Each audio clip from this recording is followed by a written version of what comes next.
숫자라고 생각하지 않으세요. 예, 그래서 별로 중요하게 생각하지 않아요. 예.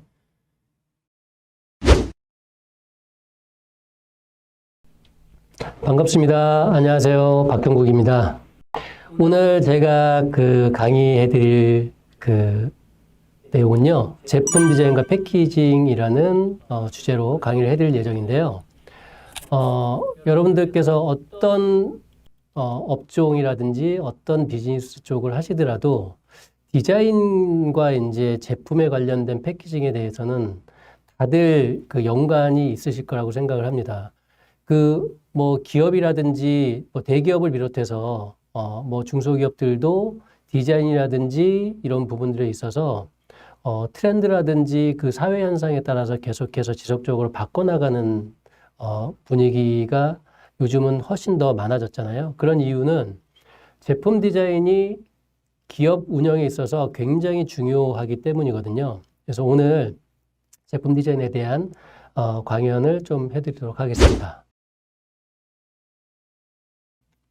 자, 디자인의 중요성에 대해서 말씀드릴게요. 왜 중요하냐? 과거에는 가격으로, 지금도 물론 뭐 가격적인 부분 많이 보죠. 그러니까 뭐 가성비다, 뭐 가심비다, 막 이런 내용들이 많이 나오잖아요. 가격은 어쩔 수가 없는 것 같아요. 가격은 과거나 지금이나 똑같이 중요한 포인트이긴 한데, 그래도 과거보다 지금은 가격보다는 어떤 가치에 대해서 굉장히 많이 중요시 하거든요. 예, 플렉스 한다고 하잖아요. 예, 그래서 과거에는 가격으로 이제 승부를 했고, 오늘날에는 품질로 경쟁하고 있는데, 오늘날도 역시도 제가 지금 얘기하는 오늘날은 지금 현재를 얘기하는 게 아니고요. 과거예요. 미래라는 게 지금 현재를 얘기하는 거거든요. 이미 예전에 얘기했었던 미래가 지금 현재 펼쳐지고 있어요. 디자인으로 경쟁하는 시대입니다. 여러분들, 뭐 언박싱이라든지 막 이런 것들 나오잖아요. 이게 다 디자인과 관련된 거예요. 네, 그리고 마블 여러분들 그 제품들 보면은 마블에서 나오는 그런 제품들 보면은 포장 패키지가 굉장하잖아요. 그 포장 패키지만 또 모아두시는 분들이 계세요. 그 디자인이 굉장히 중요하다. 네, 그런 거 말씀드리고 싶고, 그리고 비즈니스 패러다임의 변화가 있는데 여기에 이제 예전에는 코스트 이슈가 있었어요. 가격. 아까하고 똑같죠? 예, 가격적인 부분. 코스트 이슈. 싸게 만들어서 많이 판매하는. 예. 그 다음에 이제 1980년대로 넘어오면서 퀄리티 이슈가, 품질에 대한 이슈가 있고요. 2000년대로 접어들면서 뭔가 다른 제품과는 다른 우리만의 특별함을 계속 추구를 했었거든요. 근데 지금은 여기에 뭐가 추가가 되냐면, 여러분들 많이 들어보셨죠? ESG 경영 막 이런 얘기 하잖아요. 기업에. 환경적인 부분을 갖다가 굉장히 많이 고려를 해야 돼요. 근데 환경적인 부분이 무조건 친환경적인, 재료를 쓴다고 해가지고 환경적인 거라고는 할 수는 없고요. 물론 그렇게 쓰면 가장 좋겠죠.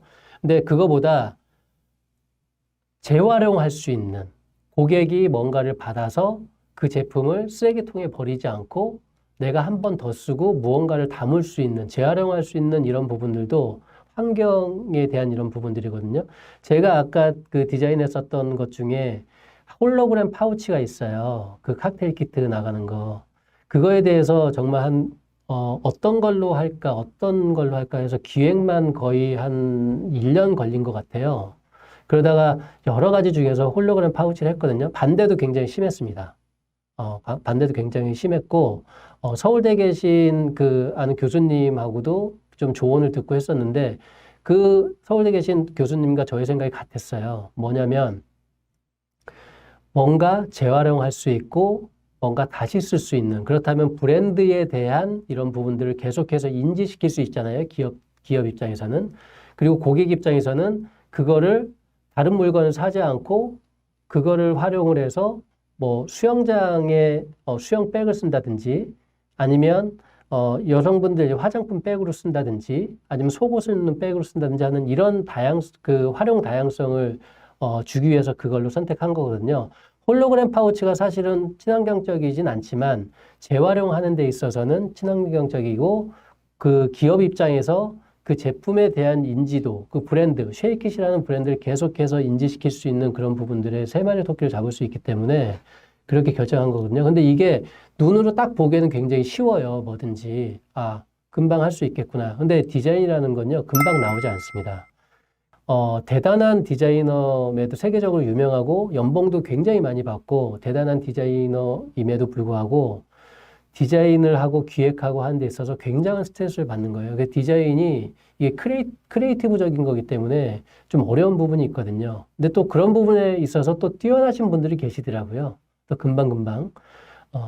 그래서 다 좀 케이스 바이 케이스이긴 한데 문득 매번 생각을 하다가 떠오르지 않다가 어느 순간 짧은 시간에 문득 떠오르는 경우들이 좀 많아요. 그런 경우들이 있고 공을 들이지 않은 게 오히려 더 뜨는 경우가 있고 공을 들인 게 더 안 뜨는 경우가 있고 막 케이스 바이 케이스라서 아무튼 디자인에 대한 이런 부분들은 굉장히 좀 어려운 것 같아요. 그래서 여러분들도 환경적인 부분이라든지 뭔가 특별히 다른 제품에 대한 무엇인가를 꼭 디자인에 집어 넣으시는 게 좋겠다라는 걸 말씀드리고 싶었고요. 자, 유럽에 대한 내용을 드릴게요. 우리나라에서 디자인이 왜 중요한지는 데이터적으로 뭐 이렇게 딱 이렇게 나온 이런 분들이 없어요. 근데 유럽은 오래전부터 이런 것들을 항상 그 유럽 자체에 대해서 파악을 하거든요. 디자인의 중요성은 독일 디자인위원회 같은 경우 디자인 중점 제조업체가 계속해서 늘고 있고요. 지금 18% 같은 경우는 몇 년 전 얘기고 지금은 뭐 훨씬 더 증가가 됐을 거라고 생각을 해요. 2배 이상 항상 성장을 하고 있습니다. 그 디자인이 기업에 미치는 영향이 매출적으로도 굉장히 중요합니다. 왜냐하면 이따가 뭐 말씀드리겠지만 첫인상이거든요. 디자인이라는 게. 사람도 첫인상이 있잖아요. 예, 똑같아요. 제품도 첫인상이기 때문에 디자인적으로 신경을 쓸 수밖에 없죠. 여러분들 그 집 구하러 갈 때도 그렇잖아요. 여러분들이 지저분한 집 같은 경우는 그 집에 대한 가치를 제대로 못 보시잖아요. 예. 근데 디자인을 딱 해놓으면 집이 좋아 보이거든요. 예. 그런 부분들이에요. 제품도 마찬가지고. 제가 그 여담으로 하나 있었던 일을 말씀드리면 제가 디자이너잖아요. 디자이너니까 저희 집 예전에 이제 살던 아파트를 다 화이트 톤으로 딱 했어요. 옛날 아파트라서 조금 좁았거든요. 좁았는데 화이트 톤으로 하고 문 같은 경우도 조금 세련되게 색깔 같은 경우도 아예 뭐 까만색, 하얀색 이게 아니라 약간 톤 다운 시켜가지고 그렇게 해가지고 좀 예쁘게 만들어놨어요. 그 가구 같은 경우도 웬만하면 치우고 집을 내놓은 상태에서 그 상태에서 부동산 계신 분이 이제 저희가 집 내놓는다고 하니까 그걸 보고서 부동산에 계신 분이 산 거예요. 본인 집이 너무 예뻐서. 예. 그런데 본인 가구를 들여놓으니까 우리가 살던 그 집하고는 또 다른 거죠. 예. 이게 집하고 가구하고 맞아야 되잖아요. 저는 가구 같은 경우도 이렇게 색깔이라든지 그런 거에 맞춰가지고 디자인을 한 거니까. 예. 그게 되게 중요해요. 그래서 제품 같은 경우, 그러니까 그 실체적인 걸 볼 줄 아는 눈도 필요하긴 한데, 그렇게 그 볼 수 있는 눈을 갖기 너무 힘들어요. 예. 되게 힘들거든요. 그래서 디자인이 굉장히 중요하다. 그리고 기업에 미치는 영향도 굉장히 크다. 그거를 좀 한번 말씀드리고 싶네요. 네. 그리고 설문 대상 연령 분포를 보면, 네.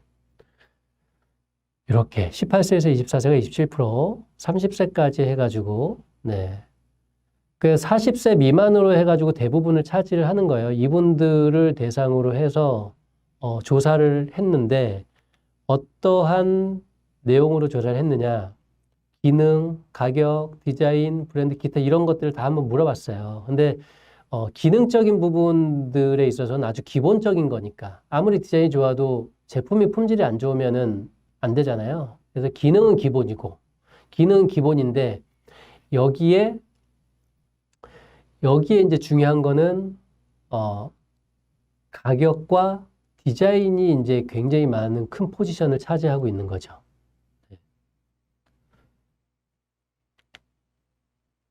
이 세 가지, 기능, 가격, 디자인, 이 세 가지가 굉장히 중요하다.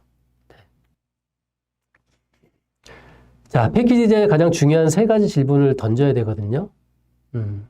여기에 뭐가 담기지? 여기다 우리가 뭘 넣을 거지? 누구한테 팔 거지? 그 어디로 팔 거지? 우리가 유통사 네트워크가 있어서 유통사로 팔 건지, 도매 쪽으로 뺄 건지, 아니면 온라인 쪽으로 우리가 직접 판매를 할 건지, 아니면 오프라인 쪽 매장들을 영업을 해서 그쪽으로 팔 건지, 이거에 따라서 디자인이 다 달라지거든요. 근데 이 세 가지 다를 만족을 시켜야겠다. 우리는 이쪽 채널로도 팔고, 이쪽 채널로도 팔고, 이쪽 채널로도 팔아야겠다라고 했을 때 패키지를 조금씩 달리해야 돼요. 자, 담길 제품이 무엇인가? 가장 기초적인 첫 번째 질문이죠. 작은지, 큰지, 가벼운지, 무거운지, 뭐 손상되기 쉬운지 이런 것들. 아까 뭐 제가 만든 제품 이제 캔을 예를 들어 드리면 온라인 배송할 때 찌그러지는 현상이 발생을 해요. 캔 같은 경우는 뚱캔, 일반 코카콜라처럼 이렇게 그냥 민자인 경우는 거의 찌그러질 일이 없는데 뚱캔이라고 해서 입 닫는 부분 옆으로 이렇게 살짝 튀어나와서 보통 캔 있잖아요. 그런 것들은 그 라인 모서리 부분이 찌그러지거든요. 그럼 이게 온라인 쪽으로 업체에다가 준다든지 뭐 이런 것들일 경우에 문제가 발생을 하잖아요. 반품 요청이라든지 이거 뭐 바꿔주세요. 막 이런 이슈들이 발생을 하기 때문에 이게 손상되기 쉬운지 뭐 이런 부분들까지 다 따져서 패키지. 그러니까 이게 경험이 없으면 제품에 대한 패키지 만들었었던 경험이 없으면 그 제품이 어디에 어떻게 담겨야 되는지도 몰라요. 예. 그래서 경험이 많은 디자인 회사와 그 협의를 하셔야 된다. 예. 그래서 그분들이 만들었던 포트폴리오를 보고 이런 부분들에 대해서 질문을 한번 더 보시는 것도 좋아요. 견적받으시면서 그런 것들. 그래서 이게 찌그러짐이 발생하지 않을까요? 라고 하는 이런 것들. 그리고 제품을 먼저 직원 간에 택배 배송을 한번 해보는 것도 되게 중요해요. 온라인 쇼핑몰 이렇게 운영하시는 분들은 본인들 제품들에 대한 것들에 대해서는 그렇게 한번 해보는 것도 좋죠. 그래서 패키지의 사이즈라든지 종류라든지 재질, 뭐 추가 패키지 사용 여부 이런 것들을 그 결정을 해야 되기 때문에 담길 제품이 무엇인가에 대한 질문을 꼭 하셔야 됩니다. 자, 판매 대상은 누구인가? 제품의 타겟층이 누구고, 내국인지, 학생인지, 남성인지, 여성인지. 근데 요즘 MZ 세대 중에 여성분들의 이제 소비력이 굉장히 크기 때문에 대부분 이제 여성분들 타겟으로 하는 제품들을 많이 생산을 하시려고 할 거예요. 예. 그래서 그 부분에 대해서도 제가 이따 말씀을 드리고요. 패키지에 기본적으로 이제 제품에 따라서 이제 소비자의 만족도를 충족시키는 것이 목적이기 때문에, 이런 부분들을 결정하는 굉장히 핵심적인 요소로 작용을 해요. 예, 그래서 판매 대상이 누구인지 정확하게 포지셔닝을 딱 하신 다음에 패키지 제작을 들어가시는 게 맞습니다. 어떤 경로로 판매할 것인가? 뭐 아까 말씀드렸죠. 뭐 온라인으로 판매할지 오프라인으로 판매할지 막 이런 것들에 의해서 다 달라지기 때문에 예, 여러분들 패키지 같은 경우 대형 매장 도매로 나가는데 굳이 비싼 거 할 필요 없잖아요. 박스 가격 같은 경우 한 700~800원이면 아마 두꺼운 거, 그렇게 크지 않은 거, 예를 들어서 맥주 박스 크기 정도? 예, 그 정도는 1000부 정도 제작했을 때 1도 인쇄로는 하실 수 있을 거예요. 네, 업체마다 조금 가격이 상이하니까. 네. 그 업체 알아보실 때 공장에서 영업팀과 디자인팀이 있어가지고 하는 업체들도 있고요. 그냥 디자인 받아서 제조 공장으로 넘겨가지고 그거를 갖다가 하는 업체들이 있어요. 그래서 을지로에 있는 그 업체들이 그런 업체들이 되게 많거든요. 중개 업체들이. 예, 그래서 을지로 방산시장 이런 데는 시장 조사하러 가는 거에 대해서는 추천드리는데, 그쪽 업체들도 저렴하게 잘하는 업체들도 있어요. 근데 그 찾는 게 좀 쉽지 않으시니까, 좀 시간을 두고 잘 찾으시는 게, 좋은 방법이다라는 걸 좀 알려드리겠습니다. 네, 이번에는 패키지 디자인 프로세스에 대해서 또 같이 한번 알아보도록 하겠습니다. 자, 기본적인 그 패키지 디자인 프로세스 5가지가 있는데요. 요거 한번 따라해 보는 거, 그냥 이렇게 한번 해보자라는 느낌을 한번 이해해 주시면 될 것 같아요. 자, 시간을 두고 천천히 점검하셔야 돼요. 예, 급하게 하면 실수가 발생을 합니다. 예, 그래서 시행착오로 겪으시게 될 거고, 물론 시행착오는 겪는데 그 시행착오가 뭔가 오타라든지 뭔가 이렇게 비용이 들어가는 어떤 그런 부분들, 안 들어가도 되는 어떤 그런 부분들이 발생하게끔 하는 그런 것들을 줄여야 되는데 급하게 하면 그런 것들에 대한 실수가 있어요. 그래서 그런 것들을 조금 시간을 두고 여유 있게 항상 쫓기지 않는 범위 내에서 미리미리 좀 준비하시는 게 좋고요.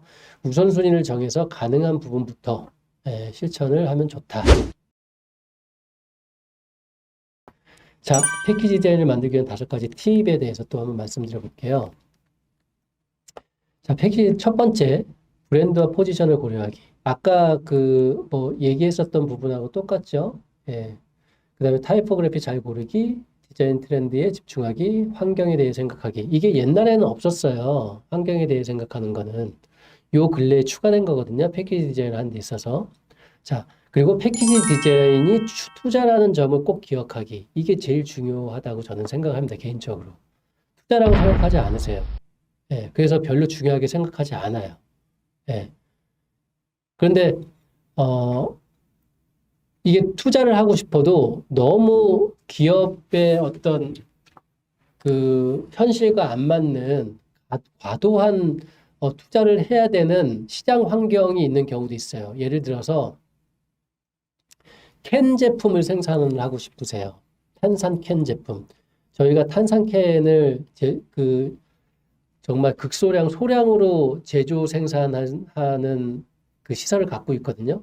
근데 대부분의 탄산을 OEM하고 설비를 갖고 있는 데들은 보통 2, 30만 캔, 40만 캔, 50만 캔 이렇게 발주를 해야 돼요. 그럼 비용이 어마어마하잖아요. 그러니까 어떤 스타트업들은 탄산음료에 대한 것들을 접근을 못하는 거예요. 이렇게 시장에서 접근하지 못하는 어떤 그런 제품들이 있거든요. 예, 그런 것들을 제외하고서는 패키지가 투자라는 거를 항상 염두에 두시고 비용 예산 같은 것들을 설정하시는 게 좋다라는 걸 말씀을 드리고 싶습니다. 자, 패키지 디자인 트렌드 얘기 한번 해볼게요. 자, 2021년, 20년 포장 트렌드 10선 얘기해보면 이렇게 10가지가 있는데요. 일러스트 패션, 언박싱, 그다음에 초단순화된 도형 패턴, 그리고 순수미술 포장 디자인, 그러니까 그 예술가하고 이제 콜라보하는 이런 형태죠. 그 섬세한 펜 일러스트, 유기적인 컬러 블럭, 그다음에 중앙에 박힌 제품명, 정중앙에. 아까 제가 보여드렸던 빵 같은 경우 정중앙에 박힌 제품명이었었죠. 그리고 완벽히 대칭적인 패키지. 대칭적인 패키지 이따가 또 이런 것도 샘플 다 보여드릴 거거든요. 그리고 이제 뭐 귀여운 캐릭터, 뭐 스토리텔링형 포장 디자인, 컬러 포인트 이렇게 있어요. 귀여운 캐릭터가 들어간 그런 것들이 트렌드다 보니까 기존에 아까 이제 캐릭터를 갖고 있는 기업들과 콜라보를 하는 거예요. 왜냐면 캐릭터를 갖다가 개발하는 게 이게 쉬운 게 아니거든요. 그렇기 때문에 기존에 돈을 주더라도 그 캐릭터, 이미 인지도가 있기 때문에 제품 판매에 굉장히 도움이 많이 되잖아요. 그래서 때로는 마케팅적으로 투자한다고 생각하고 이거 걔네들하고 하면 안 남겠는데 이런 생각이 아니라 안 남아도 마케팅 비용으로 쓴다라고 생각을 하고 협업을 하시는 것도 제품과 회사의 미래적으로 굉장히 좋겠죠. 패키지에 투자해야 되는 이유가 있는데 요거 시간이 없으니까 빨리 할게요. 뭐 하울 아시죠? 하울이 뭐 이렇게 요즘은 하울이라고 해가지고 하울이 보통 그냥 상품 품평 뭐 이렇게 생각하는데 원래는 하울이 그 사치 부리는 걸 하울이라고 하거든요.